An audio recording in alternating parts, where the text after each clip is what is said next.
Bonjour tout le monde. Cette vidéo est la correction de l'exercice numéro 2 de la série numéro 1 dans le cadre du module algorithmique et programmation 2. Donc il s'agit bien d'écrire un programme en C qui permet de résoudre l'équation de deuxième degré en invitant l'utilisateur à introduire les variables, bien les coefficients A, B et C.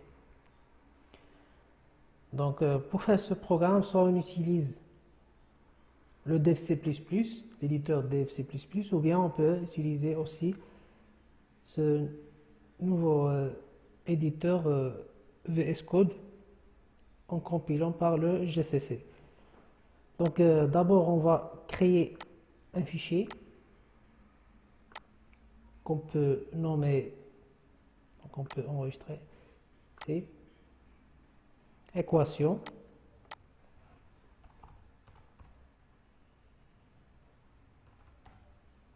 avec l'extension C. .c. L'éditeur VS Code, il va nous aider à écrire notre code. Donc d'abord, on doit introduire la bibliothèque entrée-sortie ou bien input-output stadio.h include stadio.h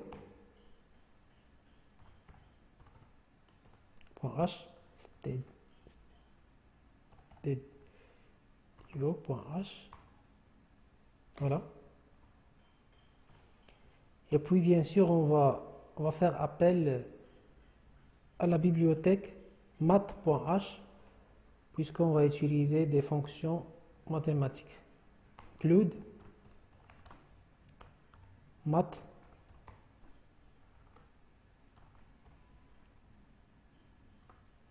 .h.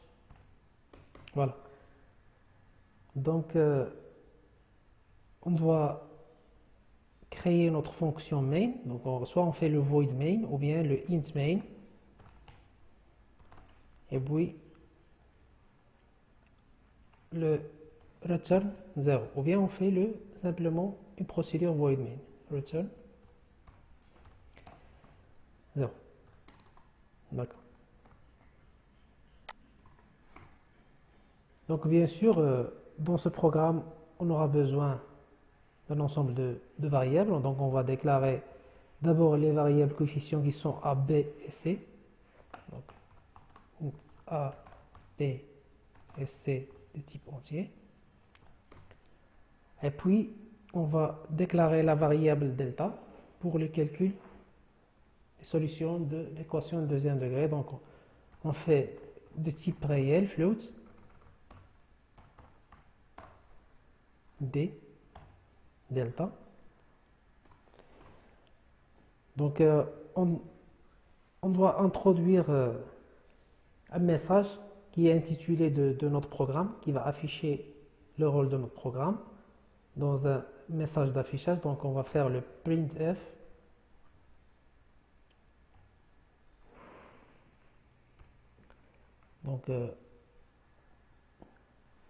programme de calcul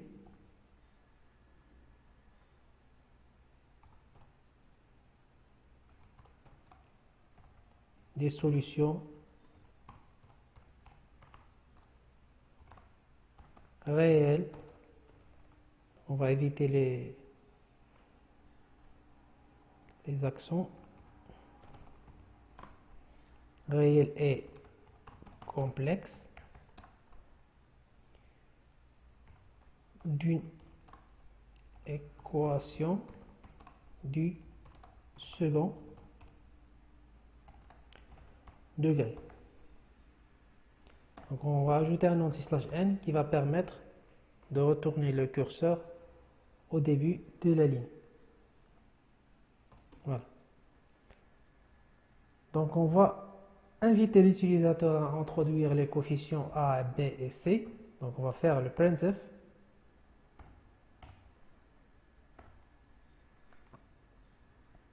Introduisez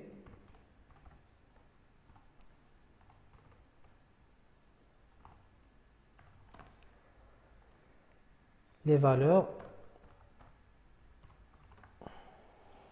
A, B et C. Voilà. Maintenant, on va utiliser la fonction scanf qui permet de lire les coefficients que l'utilisateur va introduire. Donc, on va utiliser le scanf. Donc, on doit spécifier le type des coefficients. Donc, ici, pourcentage D, ça veut dire entier, digit. Donc, et puis, on doit spécifier l'adresse de la variable A. Ça, c'est pour la lecture, on spécifie toujours l'adresse de la variable A, l'adresse de la variable B, et puis l'adresse de la variable C. Voilà. Point virgule, R, on retourne à la ligne. D'abord, on va calculer le delta. Donc, D, c'est égal D au carré, c'est B au carré, B fois B, moins 4 AC, fois A, fois C.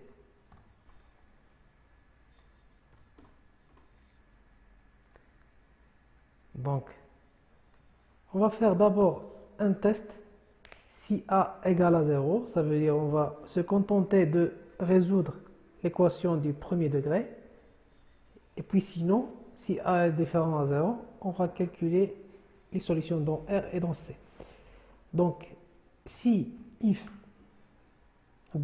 A égale à 0, donc il s'agit bien ici d'une équation du premier degré. Donc, on va afficher printf. La solution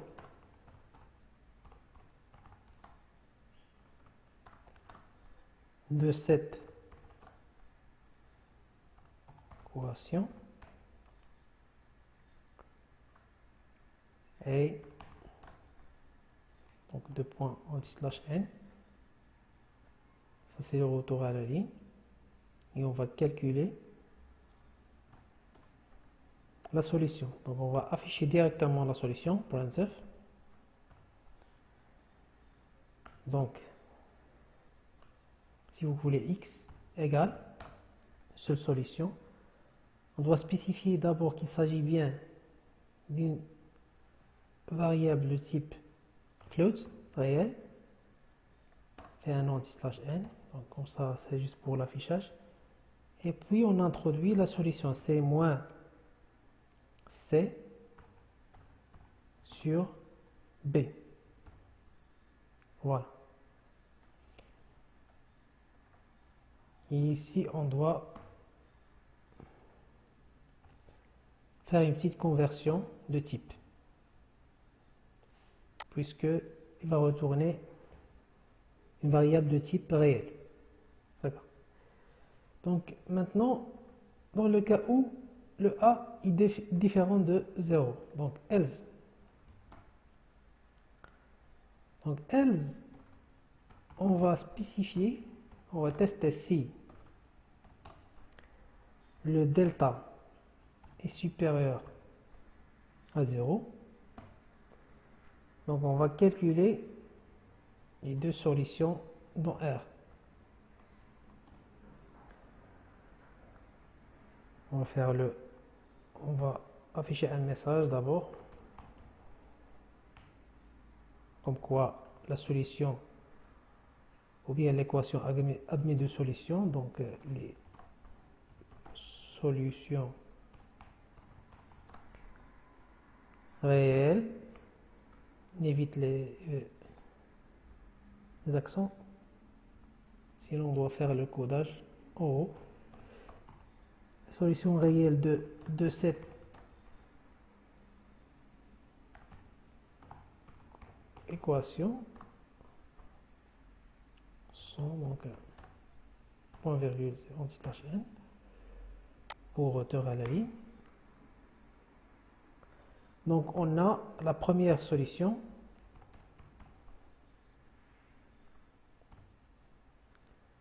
Donc x1 égale. Donc ici on va calculer une solution de type réel, float. Donc on fait le pourcentage f anti/n, donc comme ça il va afficher et retourner à la ligne. Et puis ici c'est moins b plus la racine de delta sur 2a. D'accord. Donc on fait c'est moins b plus square la racine de d, donc le tout sur, ça on fait des parenthèses pour éviter le problème, les 2 fois a. Voilà, on fait un point virgule. Si on veut afficher 4 chiffres, donc on fait simplement ici le point 4 pour ne pas afficher plusieurs chiffres après la virgule. Et on fait la même chose pour la deuxième solution, sauf que cette fois-ci, on fait pour le x2, c'est moins d, moins b, moins la racine de delta sur 2 fois a. Maintenant, on va tester si delta égale à 0. Donc, on fait le else if delta égale à 0. Donc, bien sûr, c'est un test d'égalité. On doit faire égal, égal. Ce n'est pas une affectation. Donc, else. Donc, on va afficher un message pour introduire la solution. Donc, l'équation admet une seule solution. Bien sûr, dans R, réel. Voilà. On va le calculer directement. Donc, on va afficher le résultat et calculer directement. Donc, on fait si il y aura une seule solution. Donc, x égale, il s'agit bien de float. Si vous voulez, on fait juste afficher 4 chiffres après la virgule. Et puis, c'est moins b sur 2 fois a.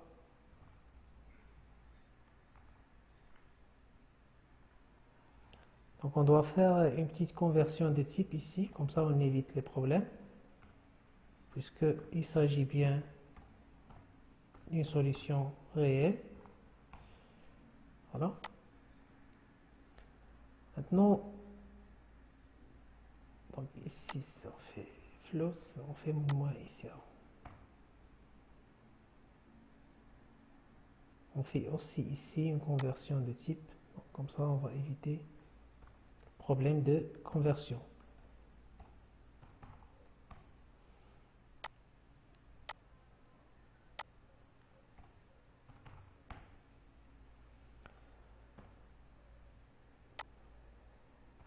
Voilà.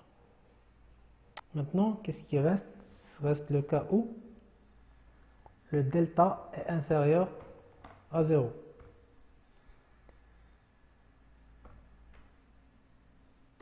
On va ouvrir ici un bloc, else. Ça, c'est pour le cas des solutions complexes. Donc, on va faire printf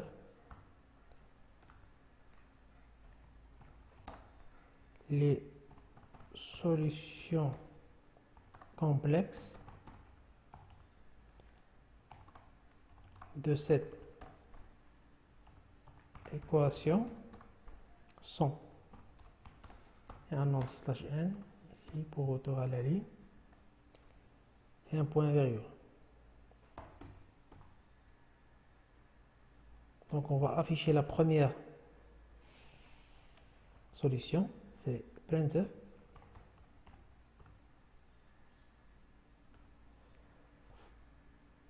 x1 égale, donc il s'agit bien d'une partie réelle, une partie imaginaire, donc fait le f pour la partie réelle, et puis plus, donc bien sûr, le i, et puis le aussi partie qui est imaginaire. Donc on va ajouter ici la solution. C'est moins b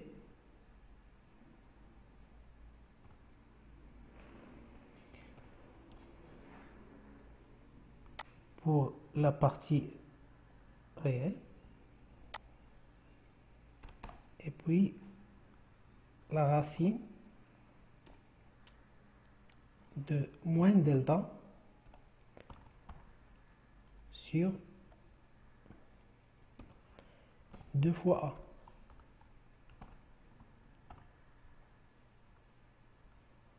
Voilà, donc on fait ici une petite conversion de type de floats. Voilà. Pour le b aussi c'est floats, le moins b.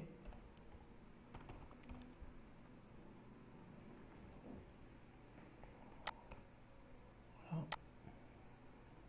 Et puis on va fermer le printf. Voilà.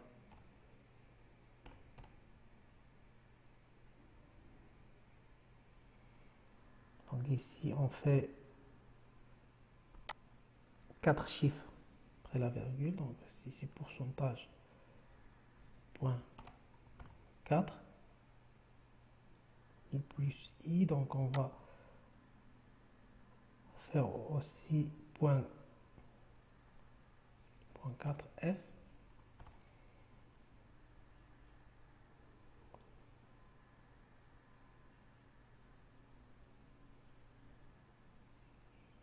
Si c'est squares, la racine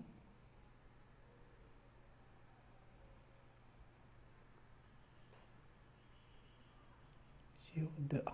D'accord. Donc on va ici convertir toute la solution ici en floats, en réel, pour la partie réelle et pour la partie imaginaire. D'accord. Donc la même chose pour la deuxième solution, mais ici donc on va bien sûr ajouter un moins dans la deuxième solution pour la partie imaginaire. Ça c'est pour delta égale à 0. Ça c'est pour delta inférieur à 0. Donc maintenant on va compiler. Donc avant de compiler, on va ajouter ici un simple scanf pour bloquer l'écran lors de l'affichage ou bien l'exécution du programme. Donc c'est une astuce juste pour bloquer l'écran. Voilà. Syntaxiquement tout est bon, donc il n'y a pas de problème. Donc on va lancer on va compiler notre programme. Run task. On va utiliser le GCC donc pour compiler le programme. D'accord.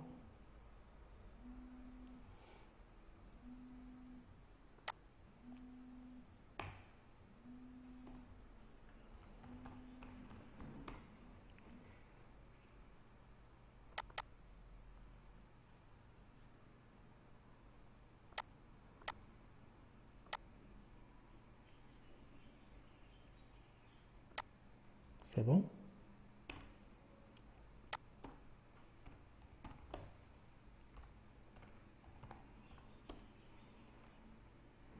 Donc il a généré le fichier donc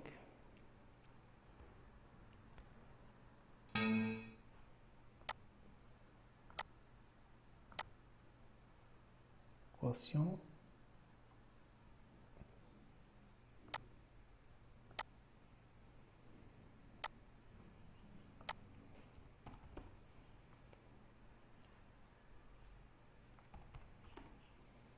Donc on a ici, il va générer équation.exe.